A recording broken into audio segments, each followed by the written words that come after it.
identification en Christ, que des bons livres, et le merveilleux nom de Jésus. Révélation, dans tout ça, dans tous ces livres.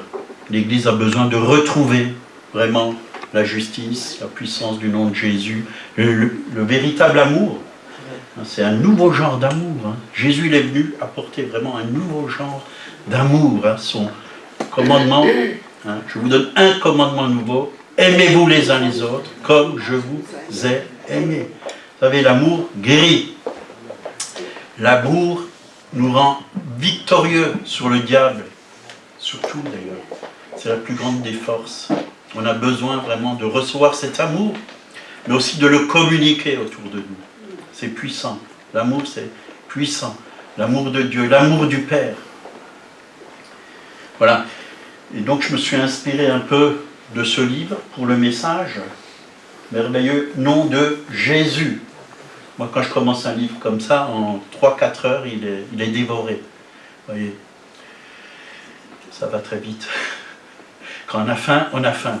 On mange, on mange, on mange. Et quand on mange, qu'est-ce qu'on devient? C'est fort. On devient fort. Fort. Voilà. Alors, je vais vous parler de ce nom de Jésus. Ce n'est pas le premier livre que je lis là-dessus, mais j'en ai déjà lu plusieurs. Et je crois que c'est bien parce qu'on a vraiment besoin de découvrir ce qu'il y a dans ce nom. Il y a des richesses cachées dans le nom de Jésus. Est-ce que vous le croyez? Amen. Et la parole de Dieu en parle. Et nous parle. Les premiers disciples ont utilisé le nom de Jésus. Mais pas magiquement, bien sûr. Pas une formule magique. Mais avec autorité. Avec révélation. Avec force. Avec onction. Ils ont utilisé ce nom. Et voilà ce que dit Jésus dans Marc 16, verset 17. Voici les miracles qui accompagneront ceux qui auront cru en mon nom. Donc au nom de Jésus. Ils chasseront les démons. Vous voyez, on ne peut rien faire sans l'autorité de Jésus, sans le nom de Jésus. Ils parleront de nouvelles langues. Ils saisiront des serpents, s'ils boivent quelques breuvages mortels, il ne leur fera point de mal, ils imposeront les mains aux malades, et les malades seront guéris. Tout ça au nom de Jésus. Amen. Sans le nom du Seigneur, on ne peut rien faire. Si on veut le faire par nos propres forces, il y en a qui ont essayé, même dans les actes, on le voit, ils se sont même fait battus par des démons qui ont agi au travers des gens. Le Seigneur, après leur avoir parlé, fut enlevé au ciel et il s'assit à la droite de Dieu. Et ils s'en allèrent prêcher partout. Le Seigneur travaillait. Vous voyez, le Seigneur, c'est pas un fainéant, travaille encore aujourd'hui par le Saint-Esprit. Il travaille au milieu de nous. Il a travaillé ce matin parmi nous et il travaille jour et nuit. Il ne dort, le Seigneur ne dort. Il ne sommeille ni ne dort. Celui qui garde Israël. Il ne dort pas. Le Seigneur travaillait avec eux et confirmait la parole par des miracles qui l'accompagnaient. Donc, le Seigneur nous a donné ce nom, c'est une procuration. Dernièrement, on a voulu, parce qu'on a du photovoltaïque sur notre toit, et donc Monique, elle voulait déclarer ce qu'on a, par internet, ce qu'on a reçu en tant que kilowatt, c'est ça? Et ils ont voulu une procuration parce que c'était pas moi, parce que tout était à mon nom, et je lui ai donné la procuration. J'ai signé des papiers, et j'ai donné procuration pour qu'on puisse avoir cet argent du photovoltaïque. Mais Jésus nous a donné une procuration. Donc, c'est lui qui a l'autorité, mais il l'a remis entre nos mains. Et c'est en son nom, c'est comme si c'est lui qui le faisait. Enfin, c'est lui qui le fait au travers de nous. Il nous a donné ce pouvoir d'intervenir en son nom. Donc, c'est une procuration, un droit légal de nous servir de ce nom.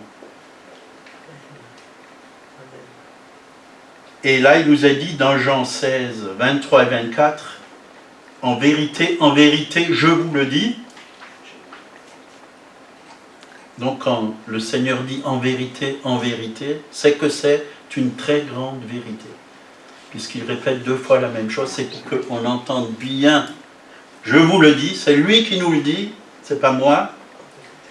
Ce que vous demanderez au Père, il le donnera en mon nom. Jusqu'à présent, vous n'avez rien demandé en mon nom. Demandez et vous recevrez, et vous recevez, afin que votre joie soit parfaite. Vous voyez, quand on reçoit, on est joyeux. Parce qu'on sait que Dieu était là, et que c'est lui qui a agi, c'est lui qui a donné, c'est lui qui a pourvu. Est-ce que vous êtes joyeux quand Dieu donne? Amen. Moi, plusieurs fois, je peux vous dire, j'avais des besoins, tout dans ma vie professionnelle, et à un moment, je me suis dit, tiens, dernier chantier, c'est fini. Et le diable me disait, la semaine prochaine, tu vas tourner les pouces, tu es à la maison, pas de rentrée d'argent. Et j'ai dit non, je vais demander à Dieu le Père, au nom de Jésus, et je vais recevoir. Et je roulais en voiture, et pendant que je roulais, j'ai demandé à Dieu le Père, au nom de Jésus, j'ai pris autorité, au nom de Jésus. Maintenant, le travail, c'était vendredi, le travail vient pour lundi. Au nom de Jésus, je prends par la foi. Je finis mon chantier, c'était le vendredi, le soir, juste avant de partir. Et de l'autre côté, il y a un vieux monsieur qui vient. Écoutez, j'ai vu que vous êtes peintre, j'ai un appartement là, il faudrait tout refaire. Et j'aimerais, si vous pouvez commencer lundi, ça m'arrangerait. Je dis oui, il n'y a pas de problème et tout ça. Dieu connaît tout. Et comme ça, plusieurs semaines, ça a duré plusieurs semaines. L'autorité. Dieu me mettait à l'épreuve pour voir si j'utilisais l'autorité que j'avais, si j'utilisais la foi dans le nom de Jésus. Et je l'ai fait. Et ça marchait. Voyez-moi, la parole de Dieu, ça fonctionne. Elle est la vérité. Elle s'accomplit toujours. Est-ce que vous le croyez? Amen. Amen. Amen. Donc, il y a une façon de demander, comme le dit ce passage, tout ce que vous demandez au Père. On ne demande pas à Jésus, on demande en son nom au Père. C'est important ça. On ne vient pas, Seigneur, donne-moi ci, donne-moi ça. Ça ne veut pas dire que vous ne devez pas aimer Jésus, vous ne devez pas le louer, le bénir, l'adorer, vous pouvez. Mais pour la demande, on passe par Jésus. Parce que c'est Jésus qui a tout accompli à la croix. On passe par Jésus. Il y a même un passage qui dit, dans la parole, nous avons, dans Hébreu, nous avons un libre accès au travers du sang de Jésus, au trône de Dieu. Un libre accès au travers du sang de Jésus. Le Seigneur nous a ouvert la porte pour que nous puissions rétablir cette communion avec le Père au travers de son sang précieux, au travers du sacrifice de la croix. Donc c'est une vérité, et cette vérité, nous devons la connaître. Parce que le diable est un menteur. C'est un menteur. Et Jésus est le chemin, la vérité et la vie. Et nul ne vient au Père que par lui. Donc demandez, il est le seul médiateur entre Dieu et les hommes. 1 Timothée 2, 5. Là, il nous a dit, car il y a un seul Dieu, Père, Fils et Saint-Esprit, et aussi un seul médiateur entre Dieu et les hommes, Jésus-Christ, homme, qui s'est donné lui-même en rançon pour tous. Donc il est l'unique médiateur. Il n'y en a pas d'autre. Vous pouvez essayer de passer par un saint ou par une sainte, mais vous ne serez pas exaucé, parce qu'il n'y a qu'un médiateur. Vous ne pouvez que vous approcher du Père au travers de Jésus-Christ, au travers de l'œuvre accomplie à la croix. C'est le seul chemin. pour nous approcher du Père. Et il n'y en a pas d'autre. Sinon, c'est la religion. Et la religion, ça n'apporte pas la vie. Ça porte la mort. Et la religion, ça vous connecte à des puissances ténébreuses. Je peux vous le dire. Parce que j'ai déjà chassé des esprits religieux sur des gens. Et un jour, j'ai vu une femme devant moi. C'était pendant un culte. Elle était devant, puis Monique en est témoin. C'était pas dans cette église. Elle a commencé à être étouffée pendant la louange. Et le Seigneur m'a tout de suite montré que c'était un esprit religieux. Je suis allé vers elle, j'ai mis ma main sur elle. J'ai dit, au nom de Jésus, maintenant, tu quittes. Et l'esprit religieux est parti. Elle était libérée. Elle était là. Elle allait étouffer, quoi. L'esprit religieux, il vous égorge. Le voleur ne vient que pour voler, égorger et détruire. Moi, je suis venu afin que les brebis aient la vie et qu'il l'ait en abondance. Jésus nous aime. Il veut la vie pour nous. Il ne veut pas la mort. Il n'est pas venu pour juger le monde, mais pour le sauver, dit la parole de Dieu. Aujourd'hui, c'est vrai, beaucoup annoncent des jugements à droite et à gauche. Moi, je n'y crois pas trop. Moi, je crois qu'il nous a appelés, nous, les chrétiens, pour que nous soyons des témoins et que nous apportons la grâce de Dieu autour de nous, afin que les âmes soient sauvées. Là où le péché abonde, et c'est le cas actuellement dans tous les pays du monde, le péché abonde, la grâce surabonde. La volonté de Dieu, c'est que chaque personne puisse connaître Jésus-Christ. Après, si les gens refusent, s'il y a un jugement sur eux, ce n'est pas notre affaire, ce n'est pas notre faute. Mais moi, j'annonce la grâce. J'annonce le salut. J'annonce que Dieu est un Dieu d'amour qui bénit. J'annonce, au lieu d'annoncer le jugement, j'annonce la miséricorde au lieu du jugement. La Bible, hein, il y a plusieurs passages qui parlent de la miséricorde au lieu du jugement. Dieu est miséricordieux avant tout. Quoi. Miséricordieux. Et je crois vraiment que Dieu veut sauver, que Dieu veut libérer les hommes qui sont captifs. Parce que bien souvent, c'est parce qu'ils ont été aveuglés par l'ennemi. Bien sûr, certains ne veulent pas de Dieu, ils sont révoltés contre Dieu et ils se maintiennent dans cette révolte, mais Dieu est venu pour les sauver. Il faut persévérer, même s'ils rejettent Dieu, même s'ils se moquent de nous. Aimez vos ennemis. Ne rendez pas le mal pour le mal, mais faites du bien. Même des terroristes, hein, de Daesh, il y en a qui se convertissent. Dieu n'est pas limité. Sa grâce n'est pas limitée. Sa compassion dure à toujours. Dieu est miséricordieux, lent à la colère et juste en bonté. On est dans les temps encore de la grâce, je peux vous le dire. Parce que j'ai déjà entendu des messages. Hein. C'est fini le temps de la grâce, c'est le temps du jugement. Et non, Dieu est avant tout amour. Et c'est ça que nous voulons apporter. Notre rôle, c'est d'apporter l'amour de Dieu.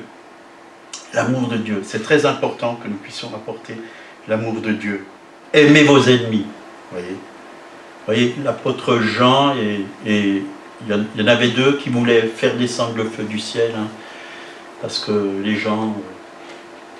Jésus l'a dit, vous ne savez pas de quel esprit vous êtes animés. Pour envoyer un jugement parce que les gens ne voulaient pas croire en lui. Mais nous, c'est pas ça. Nous, on veut faire descendre la grâce de Dieu dans la vie, dans le cœur des gens, pour qu'ils soient sauvés, pour qu'ils connaissent Jésus. Amen. C'est sa bonté, dit la parole de Dieu, qui nous pousse à la repentance. C'est sa bonté, ce n'est pas le jugement qui nous pousse à la repentance. Moi, si Jésus m'avait jugé pour mes péchés, je ne me serais jamais converti. Mais je suis allé vers lui parce qu'il m'a accepté avec mes péchés, avec mes défauts, avec toute la pourriture qu'il y avait en moi. Il m'a accepté tel que j'étais. Et c'est ça qui m'a sauvé. Amen. Amen. Amen. Alors ne jugeons pas, même l'Église, ne jugeons pas l'Église. Si Dieu nous montre des choses dans l'Église, ce n'est pas pour la critiquer, c'est pour prier. Ce n'est pas pour la juger. C'est pour pouvoir l'aimer, pour pouvoir prier. Jésus, il a aimé l'Église, hein, dit la parole de Dieu. Bon, là, je sors un peu de mon message, mais ce n'est pas grave. C'est le Saint-Esprit qu'il permet. Voilà, un seul médiateur en était, donc Hébreux 10, 19, hein. Ainsi donc, frères, puisque nous avons au moyen du sang de Jésus une libre entrée dans le sanctuaire, vous voyez, une libre entrée par le sang de Jésus. Alors, il faut en profiter, de venir dans sa présence, parce que dans sa présence, on se fait du bien, on se remplit, on est imbibé de lui, on est encouragé par lui. Vous savez, si on veut encourager les autres, il faut s'encourager soi-même. Hein? Et quand je vois l'apôtre Paul, il a dit « Je parle en langue plus que vous tous ».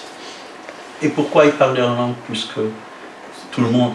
Parce que quand on parle en langue, on s'édifie soi-même. On se recharge les batteries. Et on a besoin de recharger les batteries aujourd'hui, de se fortifier, de s'édifier, pour pouvoir édifier les autres, ceux qui sont autour de nous.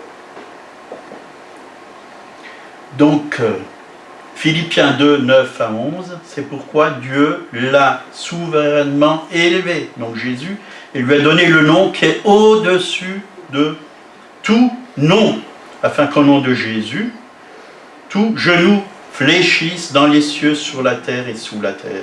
Que toute langue confesse que Jésus est Seigneur, à la gloire de Dieu le Père. Vous voyez l'autorité qu'il y a dans le nom de Jésus. Alors, vraiment, dans le ciel, sur la terre et sous la terre. Même les démons, ils sont soumis à Jésus. Et nous avons cette autorité au-dessus de tout. Hein. Son nom est grand. Hein, on l'a chanté. Son nom est grand, son nom est saint, son nom est digne de louange. Il est plus grand que la maladie, que le cancer, que la lèpre. Et Jésus a guéri des lépreux, plus grand que l'aveuglement. Dieu a guéri des aveugles, que les paralytiques. Dieu a guéri des paralytiques. Et tous ces noms de maladies qu'on a nommés, qu'on a trouvés, qu'on trouve encore de nouvelles maladies, ben Jésus est plus grand, plus puissant. Il a porté nos péchés et nos maladies à la croix de Golgotha. Et en son nom, nous pouvons vraiment être libérés de toutes ces choses. Vous savez, le diable, ce qu'il fait, et je l'ai lu dans un des livres, je ne sais pas si c'est celui-là, le diable, ce qu'il fait, il met des images en vous de la maladie. Et vous, ce que vous devez faire, c'est mettre de ce que Jésus, l'image de ce que Jésus a fait à la croix, pour vous. Il les a portés. Vous n'avez plus besoin de les porter. Le diable met des images, oui. Oh, cancer, il te met grippe, rhume, douleur de dos. Mais toutes ces images, brisez-les au nom de Jésus, parce que Jésus les a portées à la croix. Le diable, c'est un menteur. Il veut vous charger de choses, même de vos péchés passés, il veut vous charger de ces choses pour que vous puissiez vous culpabiliser et vous puissiez vous dire, oui, je suis un pauvre pécheur, je suis un minable, j'ai honte. Il veut vous faire honte. Mais Dieu veut vous délivrer de toutes ces choses. Dieu veut que vous soyez un chrétien libre, totalement pur, totalement saint. Une nouvelle création. Vous savez ce que c'est une nouvelle création? C'est quelque chose qui n'a jamais existé. La nouvelle création, c'est Dieu qui l'a créée. Elle n'a jamais existé. Et celle-là, la Bible dit les choses anciennes sont passées. Hein. Maladie, angoisse, les accusations, péché, tout ça s'est passé. Nous sommes des fils et des filles. Nous avons une nouvelle nature en nous. C'est bon de le savoir. Le diable va toujours vous dire, ah mais ta chair, ta vieille nature, t'as ci, t'as ça. Mais laisse couler cette nouvelle nature en toi, hein, la justice de Dieu. Hein. Laisse couler cette nature de Dieu en toi. Tu es juste, tu es pur, tu es saint. Tu es une nouvelle personne, tu as une nouvelle identité. Ce n'est plus moi qui vis, c'est Christ qui vit en moi. Et quand tu laisses couler cette nature, tu vas même la sentir à l'intérieur de toi. Elle va prendre vie en toi. Elle va se manifester en toi. Et quand l'ennemi voit qu'il y a cette nouvelle nature en toi, il ne peut pas te toucher, parce que c'est la nature de Christ. L'ennemi ne peut pas toucher Christ. Il vit en toi. Tu es plus fort, tu es vainqueur, tu es plus que vainqueur. Amen. Amen. Amen. Donc c'est un nom qui est au-dessus de tout. Hein. Il a été élevé au-dessus de tout, au-dessus des anges, des démons, des princes de ténèbres, au-dessus des rois. Et la Bible dit que tout genou fléchira dans le ciel, sur la terre et sous la terre. On voit aujourd'hui beaucoup de musulmans qui se donnent à Jésus. Les genoux fléchissent devant Jésus. Ils réalisent qu'il est le roi des rois, qu'il est le Seigneur des seigneurs, qu'il est celui qui a versé son sang, qu'il est le sauveur de l'humanité. Amen. Éphésiens 1, 17. Donc, dans la prière de Paul, là il prie. Il prie que le Père de gloire vous donne un esprit de sagesse et de révélation. Sagesse et révélation dans sa connaissance, et qu'il illumine les yeux de votre cœur pour que vous sachiez quelle est l'espérance qui s'attache à son appel, quelle est la richesse de la gloire de son héritage qu'il réserve aux saints. Vous avez richesse et gloire d'héritage qui vous sont réservés à chacun. Quelle est envers nous qui croyons l'infinie grandeur de sa puissance. Oui, infinie, à nous qui croyons, l'infinie grandeur de sa puissance. C'est-à-dire que Dieu n'est pas limité. Il fait au-delà de tout ce que nous pouvons même demander ou penser. Parfois vous demandez quelque chose et vous recevez beaucoup plus que ce que vous demandez. Parce que la vision de Dieu et la pensée de Dieu, mes pensées ne sont pas vos pensées et mes voix ne sont pas vos voix. Mais en Christ, nous avons sa pensée et il nous donne bien plus que ce que nous demandons. Si vous demandez 5 euros, il va peut-être vous en donner 20 ou 30. Moi, parfois, j'ai demandé des choses, j'ai demandé des sommes, parce que j'en avais besoin. Mais j'en ai reçu plus que ce que j'ai demandé. Parfois, j'ai demandé un chantier, un appartement, puis j'en ai reçu 2, 3. Parce que Dieu voit grand. Dieu voit grand. Nous, on est limités, on voit parfois petit. On a besoin de se mettre dans sa présence pour qu'on puisse voir comme il voit. Alléluia. Dieu a des projets pour toi. De bons projets. Il a un avenir pour toi. Il a des plans de réussite. Il veut que tu réussisses dans ta vie. Donc là, il nous a dit, il est au-dessus de toute... voilà, je vais reprendre. Voilà, il a déployé la force avec puissance manifestant avec efficacité par la vertu de sa force. Il l'a déployé en Christ en le ressuscitant des morts. Jésus est ressuscité. Il était mort, mais il est ressuscité. Il vit pour l'éternité. Alléluia. Moi, je ne vais pas mourir, je le sais. Il n'y a que mon corps qui ira dans la poussière. Mais mon être intérieur, je réfléchissais à ça pendant, je ne sais pas si c'était cette nuit ou la nuit d'avant, mais je réfléchissais à ça. Est-ce que je suis prêt à passer de l'autre côté? Et le Seigneur me disait, tu n'as pas à avoir peur, parce que tu es déjà vivant, et c'est que ton corps qui meurt, et ton esprit, il est déjà vivant. Il passe simplement dans le royaume, pour l'éternité. Alors je me dis, bah oui, c'est vrai, je ne vais pas m'inquiéter pour le reste. On passe de ce monde dans la gloire éternelle de Dieu. Donc Jésus est ressuscité. Et en le faisant asseoir à sa droite, dans les lieux célestes, au-dessus de toute puissance, de toute dignité, de tout nom, il est assis au-dessus de tout. Il a l'autorité suprême, qui se peut nommer non seulement dans ce siècle, mais encore dans le siècle à venir. Il a tout mis sous ses pieds et l'a donné pour chef suprême à l'Église, qui est son corps, la plénitude de celui qui remplit tout en tous.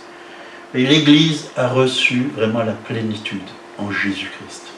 Est-ce que tu t'ouvres à cette plénitude? Vous avez tout pleinement en Jésus-Christ, dit la parole de Dieu.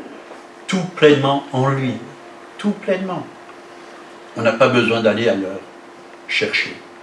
Parfois, on va courir à droite et à gauche pour chercher des solutions à nos problèmes. Mais Dieu, il a toutes les solutions à tes problèmes. Et parfois, quand je dis aux gens que toutes mes solutions, je les trouve en Dieu, ils ont du mal à y croire. Quand je leur dis, ça fait 30 ans, 40 ans même, je n'ai pas pris d'aspirine. Ah bon? De médicaments? Mais c'est pas possible. Ici, c'est possible. Tous les ans, ça fait deux ans, on n'arrête pas de m'envoyer pour faire des visites médicales gratuites, et ci et ça, en tant que retraité. Et bon, je suis pas contre, je voulais y aller, mais je trouve pas le temps pour y aller. Et puis bon, le Seigneur me dit, en lui, tu es béni, tu as la santé, hein, tu as le feu, tu as la forme, qu'est-ce que tu veux de plus? Saint-Esprit, fais le bilan dans ma vie. J'ai tout pleinement en Jésus. La santé de mon foie, de mes reins, de mon dos, de mon cerveau, la santé de ma langue, la santé spirituelle, physique, mentale, j'ai tout pleinement en lui. Mais je ne suis pas contre, hein. Je vais peut-être y aller, avant la fin de l'année, il faut que j'y aille, si je veux que ça soit gratuit. Je vais peut-être y aller, si Dieu m'y conduit. Donc, Dieu a donné à l'Église le nom qui contient la plénitude de la divinité. Donc c'est Jésus, le nom de Jésus, la richesse de toute éternité et l'amour du cœur du Père. C'est vrai, connaître le Père, c'est quelque chose de très important dans la vie chrétienne. Il n'y a pas longtemps, hein, peut-être quelques mois, dans à peu près un an, je suis allé voir un pasteur qui était à l'hôpital, qui souffrait, qui a eu un cancer au cerveau, quoi. Et quand je suis rentré le voir, j'ouvre à peine la porte, il me fait « Ah, bonjour Paul ». Alors je lui fais « Comment ça va ?» Il me fait « Ça va très bien, j'ai rencontré le Père ». Et ça faisait plus de 40 ans hein, qu'il était chrétien. J'ai jamais connu ça, il m'a dit, cet amour du Père. J'ai rencontré le Père et maintenant je vais très bien, très bien. J'ai une paix, une joie que je ne connaissais pas. Et Dieu veut que vous rencontriez le Père, puissiez rencontrer le Père, chacun, chacune, vous puissiez rencontrer le Père. Puis après, je suis allé travailler dans son église, puisqu'il avait des travaux dans son église, je fais des travaux de peinture. Puis il y avait les sœurs qui faisaient le ménage. Et ils m'ont demandé, vous êtes chrétien? Je dis, bien sûr, je suis chrétien. Je suis même pasteur. Mais la plus grande des choses, je leur ai dit, c'est d'avoir rencontré. Oh, ça nous intéresse. Racontez-moi ce qui s'est passé. Comment vous avez rencontré? Ils étaient émerveillés. Oh, on veut ça, on n'a jamais entendu ça. Vous voyez, le Père. Avoir un Père, c'est formidable. Parce qu'on n'est jamais seul. Vous êtes en sécurité. Vous tenez la main du Père quand il y a un danger. Vous passez à côté du danger. Vous savez que vous êtes à l'abri. Mon seul abri, c'est toi. Mon appui, c'est toi. Abri aussi. Donc, l'amour du cœur du Père. Donc, ce nom nous a été donné et nous avons le droit de l'utiliser. Pas seulement dans la prière. Moi, j'ai souvent ordonné aux choses. Pas spécialement prier, j'ai ordonné. Quand quelqu'un a mal à la tête, je ordonne à ce mal de quitter maintenant cette tête au nom de Jésus. Un ordre. Vous voyez, Pierre et Jean montaient dans les actes des apôtres au temple. Qu'est-ce qu'ils ont vu? Un boiteux. Je n'ai ni or, regarde-moi bien. Et quand il a regardé Pierre et Jean, qu'est-ce qu'ils ont vu dans les yeux de Pierre et Jean? Ils ont vu la lumière de Dieu. Ils ont vu l'amour de Dieu. Et que Dieu les aimait. Je n'ai ni or ni argent, mais ce que j'ai, je te le donne. Au nom de Jésus-Christ, lève-toi. Il marche. Il a sauté, parce qu'il a été guéri. Voilà ce que Dieu veut faire. Voilà ce que Dieu veut faire. En mon nom, hein. Parfois, on impose les mains, mais on a l'autorité dans le nom de Jésus. Parce que la puissance, elle passe au travers de nos mains. Au travers de nos mains. Nous sommes le corps de Christ. Est-ce que vous réalisez ce que c'est que le corps de Christ? Jésus est la tête, et nous sommes ses membres. La vie coule dans son corps. La puissance coule au travers de nous. Et elle passe au travers des mains pour guérir. Pour guérir. C'est puissant. Et quand elle passe, parfois vous la sentez passer. Pas toujours. Parfois on ne sent rien du tout. On n'est pas obligé de sentir. Il y en a qui veulent toujours sentir. Quand ils n'ont pas senti, c'est comme si Dieu n'était pas là. Mais on n'a pas besoin de sentir. Dieu est là puisqu'il le dit dans sa parole. Je suis avec tous les jours jusqu'à la fin du monde. On ne marche pas par les sentiments, on marche par la foi. Il y a beaucoup trop de chrétiens qui marchent par les sentiments. Bien sûr, ce n'est pas interdit de sentir si vous ne le sentez pas. C'est bien, mais ce n'est pas l'essentiel, en fin de compte. L'essentiel, c'est de savoir qu'il est là, que sa main est là, que sa puissance est là, que sa parole est la vérité. Amen. Là, il nous a dit dans Jean 14, versets 12 à 14, en vérité, vous voyez, nouveau, en vérité, en vérité. Donc, c'est très important. Je vous le dis. Jésus, il n'a pas de langage.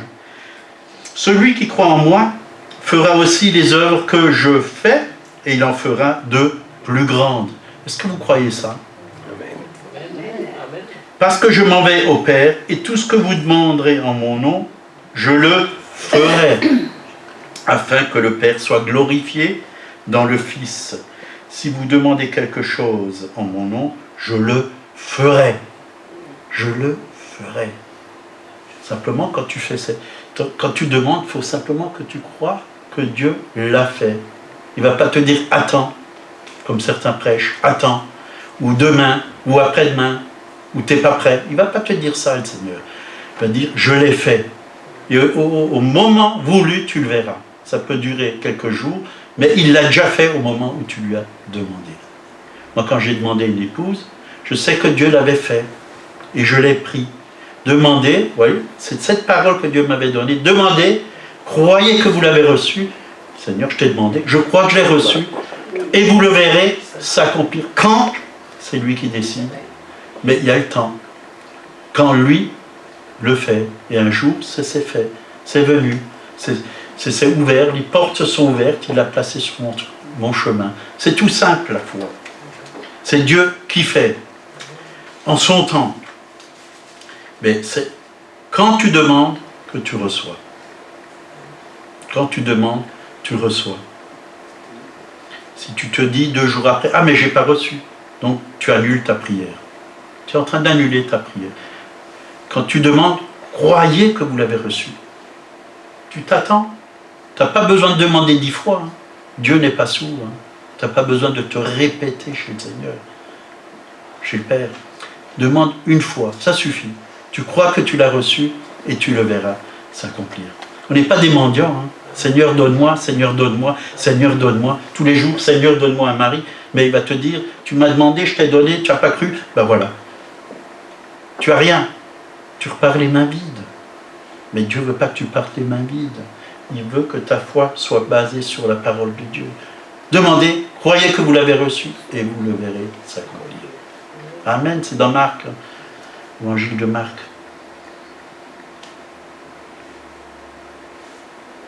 Donc, lorsque Jésus donna à l'Église le droit d'utiliser son nom, ce droit signifiait que les disciples devaient le représenter. Ils étaient en train d'agir à sa place. Parce qu'il est au ciel, mais nous sommes sur terre. Et c'est son corps, le corps de Christ, qui est l'Église, qui agit à sa place. C'est qui détruit aujourd'hui les œuvres du diable? C'est le corps de Christ. Jésus au ciel nous a donné la puissance, l'autorité. C'est à nous de le faire. C'est qui prie pour les malades? C'est le corps de Christ. C'est qui guérit? C'est Jésus. Vous voyez, il faut bien mettre les choses à leur place. C'est Jésus qui guérit, ce n'est pas nous. Mais il nous utilise comme des instruments. La puissance, elle est à lui. Elle n'est pas à nous. Elle passe simplement au travers de nous. C'est sa grâce. C'est sa bonté. Elle passe simplement au travers de nous.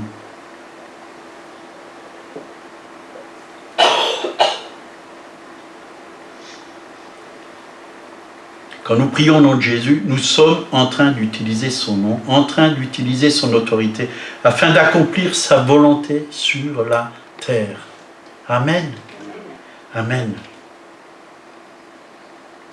Nous prenons la place de Jésus et nous utilisons le nom de Jésus, exactement comme si Jésus lui-même était là. Et c'est vrai.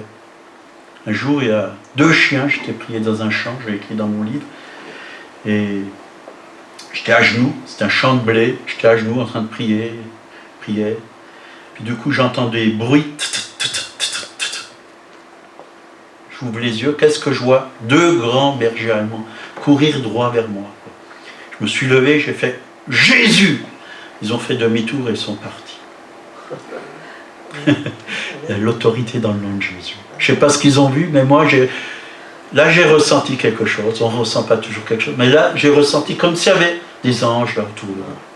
Ils ont dû voir de grands anges. Ils sont repartis aussi vite qu'ils sont venus. Je ne me suis pas vu dévorer, pas du tout. Mais j'ai dit Jésus et j'ai vu la puissance qui était dans le nom de Jésus. Quand j'ai fait du porte-à-porte, c'est pareil. Hein. Il y avait des chiens. Un jour, je suis rentré chez une dame, c'était en Suisse. Puis, elle me fait « Tiens, comment vous êtes rentré ?» J'ai dit ben, « La porte était entrouverte. J'ai sonné, mais la sonnette ne marche pas. » Et comment ça se fait que mon chien n'a pas aboyé? Il était là, couché. J'ai dit ben, « J'en sais rien. » Il m'a fait ben, « Alors, c'est Dieu qui vous envoie. » Parce que d'habitude, il saute sur tout le monde. J'ai pu parler avec la dame, je lui ai parlé du Seigneur. Hein. Elle a donné son cœur à Jésus. Elle avait mal au genou. Hein. Ça faisait des années qu'elle ne pouvait plus bouger son genou. J'ai imposé les mains, elle a été guérie instantanément.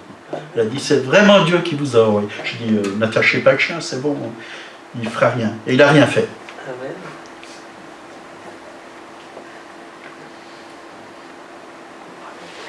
Matthieu 18, 20, très important pour l'Église, car là où 2 ou 3 sont assemblés en mon nom, je suis au milieu d'eux.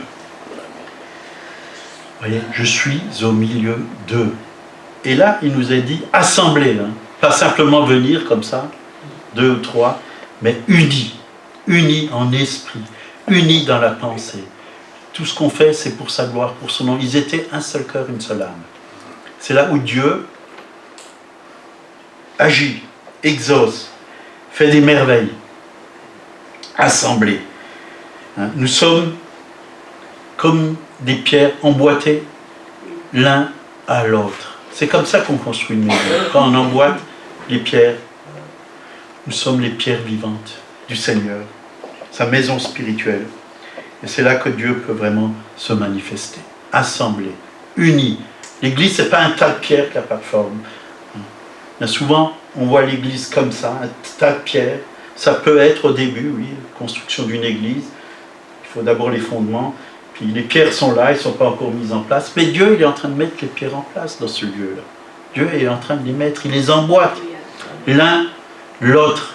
Nous sommes ensemble, unis. Une maison spirituelle, le temple de Dieu. Un seul cœur, une seule âme, pour l'avancement du royaume de Dieu. Amen. Amen. Donc Matthieu, on va finir par ça, il y aurait encore beaucoup de choses à dire, hein, je ne suis pas encore à la fin. Matthieu 28, 18 et 19. Tout pouvoir m'a été donné dans le ciel et sur la terre. Allez, faites de toutes les nations des disciples, les baptisant au nom du Père, du Fils et du Saint-Esprit, et enseignez-leur à observer tout ce que je vous ai prescrit. Et voici, je suis avec vous tous les jours jusqu'à la fin du monde. Donc là, il est bien parlé, hein, baptisez-les au nom du Père, du Fils et du Saint-Esprit. Et là, vraiment, j'ai trouvé ça merveilleux en lisant ce livre, ce qui est dit dans ce livre. J'ai trouvé ça merveilleux parce que baptiser au nom du Père, ça, j'avais jamais réalisé. Au nom du Père. Quand on baptise quelqu'un, c'est quoi le baptême? On l'immerge, immergé dans l'amour du Père. Immergé aussi en Christ, dans sa mort, dans sa résurrection, dans sa gloire aussi. Immergé, et immergé dans l'Esprit Saint. C'est fort le baptême. Vous voyez, le baptême, c'est vrai que quand on se fait baptiser, on ne réalise pas toujours toutes ces choses. Mais d'année en année, on reçoit. Ce qu'on a fait il y a 20 ans, 10 ans, 30 ans ou 40 ans, on reçoit de Dieu ce qu'on a fait. Et le vrai sens, la signification. Alléluia. Dans le Père, on a la protection, on a l'héritage, on a les bénédictions. Hein.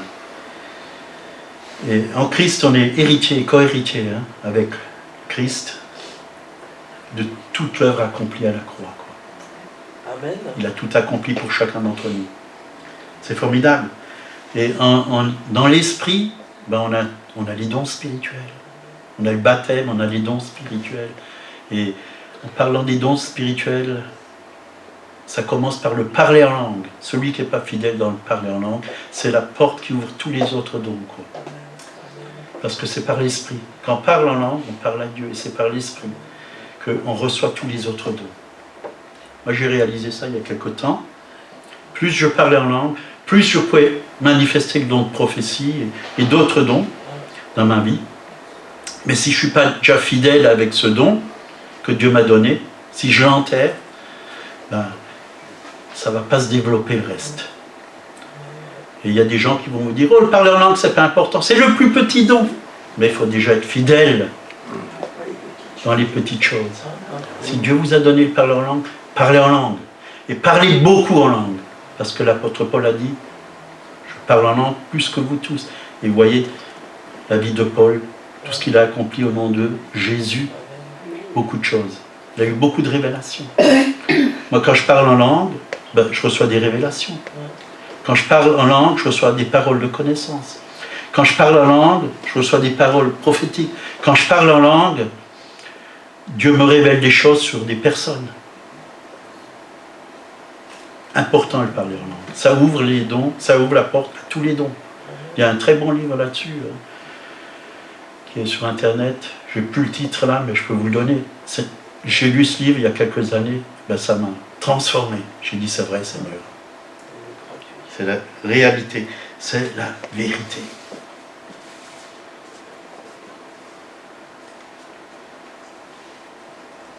Voilà. Donc Jésus a reçu ce nom. On va finir par là. Matthieu 1, 20 à 23. Comme il y pensait, voici un ange du Seigneur lui apparut en songe à Joseph et dit, Joseph, fils de David, ne crains point pas de prendre avec toi Marie, ta femme, car l'enfant qu'elle a conçu vient du Saint-Esprit. Elle enfantera un fils, tu lui donneras le nom de Jésus. C'est lui qui sauvera son peuple de ses péchés. Donc, quand le nom de Jésus, hein, c'est le nom du salut. C'est le nom du salut. On est connecté au salut. Et dans le salut, il y a beaucoup de choses. Hein. Il y a beaucoup de choses. Soteria, hein, le mot. C'est-à-dire que dans le salut, il y a la délivrance, il y a la guérison, il y a plein de choses dans le salut. Je ne vais pas vous faire une étude là-dessus. Dieu délivre, Dieu sauve, Dieu vous comble, Dieu vous satisfait. Il a tout accompli. Le salut, c'est très important de savoir ce que Dieu a fait à Golgotha pour chacun d'entre nous. Pas ce que nous on a fait, mais ce que lui a fait pour nous. Donc, acte 4, 12, il n'y a de salut en aucun autre, car s'il y avait sous le ciel aucun autre nom qui ait été donné parmi les hommes, par lequel nous devrions être sauvés. C'est que par le nom de Jésus qu'on peut être sauvé. Sauvé par Jésus, baptisé au nom du Seigneur, utilisez le nom de Jésus. Puis il y a beaucoup d'autres choses. Réunis au nom de Jésus, faites toutes choses au nom du Seigneur, aussi dit la parole de Dieu. Il y a plein de choses. C'est vrai que quand nous utilisons le nom de Jésus, c'est comme si on donnait notre prière au Seigneur et c'est lui qui s'en occupe. Parce qu'on le fait en son nom. En son nom. Voilà, il y a beaucoup d'autres choses, mais je m'arrête là parce qu'il est midi et la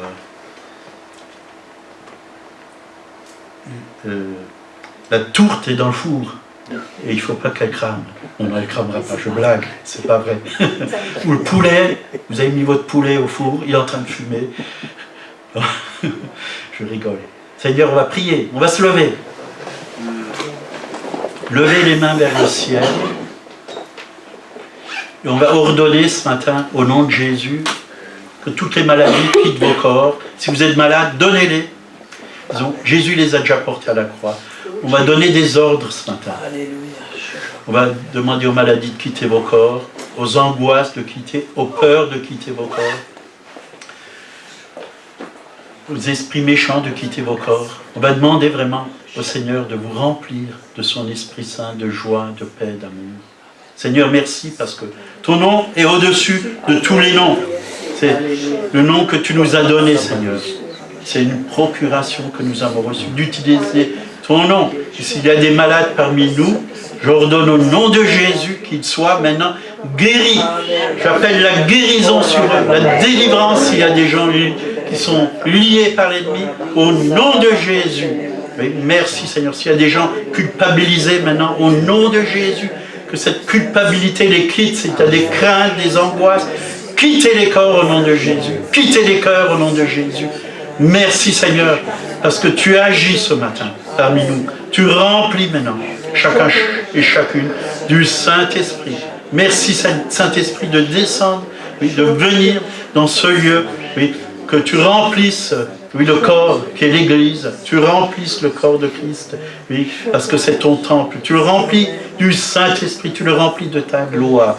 Que la paix, la joie, l'amour, oui, l'amour du Père soit manifesté en chacun d'entre nous, au nom de Jésus, Seigneur. S'il y a des besoins matériels, financiers ou autres, Seigneur, tu pourvois au nom de Jésus. Remettez toutes ces choses au Seigneur maintenant. Il dit, merci Seigneur. Demandez, croyez que vous l'avez reçu et vous le verrez s'accomplir. Croyez que Dieu a fait cela. Croyez que Dieu vous a libéré de vos maladies. Croyez que Dieu vous a libéré des craintes. Croyez que Dieu s'est manifesté ce matin dans vos cœurs, dans vos vies. Au nom de Jésus. Amen. Amen. Soyez bénis. Amen.